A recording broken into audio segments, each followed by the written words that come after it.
This is the first in a multi-part series of Grandma and Grandpa, Donald and Jeanette, and their numerous and many interesting and fun stories of lives that started in 1932 and 1933. And for our first story, we would like to know how you guys met. Oh, okay, good. We met at the drinking fountain in the library at the University of New Mexico in 1953. And Dorothy introduced us. And then Don, we talked for a little bit, and Don asked if I wanted to go to see a movie. And then the next time we met, we went to the movie, and he took me to see Rocky Marciano. And he said we had to sit on the first row because he didn't see very well. And so we're sitting on the first row, and I thought, he drove here. If he can't see very well, why are we up here? So finally we moved to the middle of the theater, which was more comfortable. And so that was our second date. Then on our third date, I forget where we went, but on the way home, now you tell it, Dad. Well, on the to continue Rocky Marciano, I thought that I wanted to impress her with something she would really like. It was a fight movie.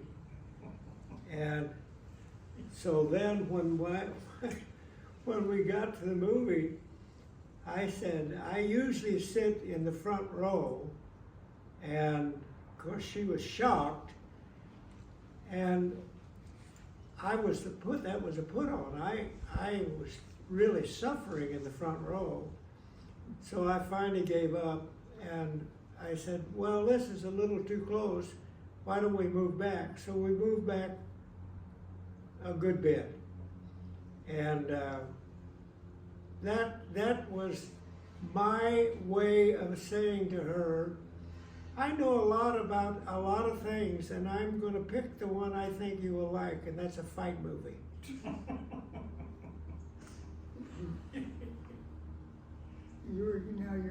And anyway, she fell for it hook, line, and sinker, and just was aghast that we were sitting in the first row. But she was greatly relieved when I said, well, why don't we move back a little?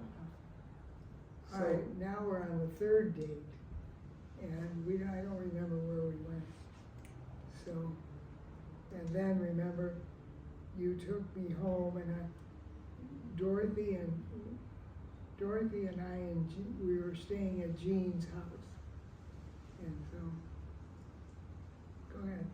So we get there. This was the third date, and obviously I impressed her with the Rocky Marciano story. So I dared that. I said, well, I should walk her to the door and give her a very light kiss, and that let it be. So now she's going to tell you what my twin sister said about the evening. So when we got after I got in, and I didn't know this, Don asked Dorothy what I said to her, and Dorothy made him pay $5 to get the truth out, and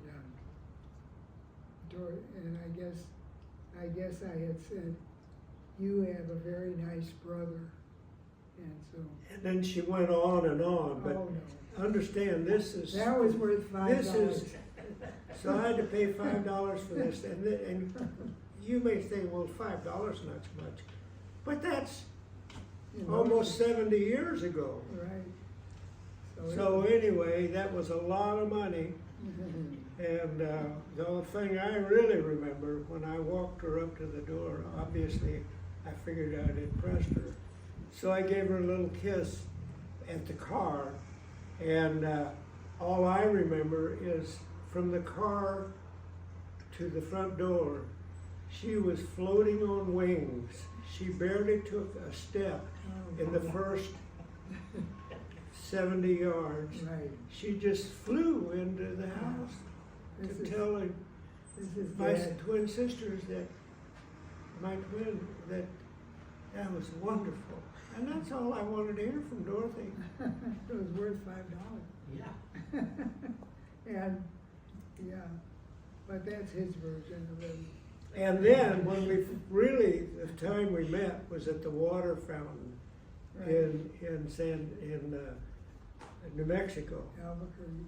So anyway, the first time I met her, and Dorothy says, well, he's dating someone from Colorado. And I didn't say anything at the time, but I knew the girl in Colorado was dead meat. She's done. And so all I said when I saw Mother and how beautiful she was, and I really thought this was a match made in heaven. Wow. My first comment was, she mine. But he didn't really say it. Thank goodness. Anyway, that's our story. And stay tuned for Yeah. episode 2. Right, right. Woo! Okay.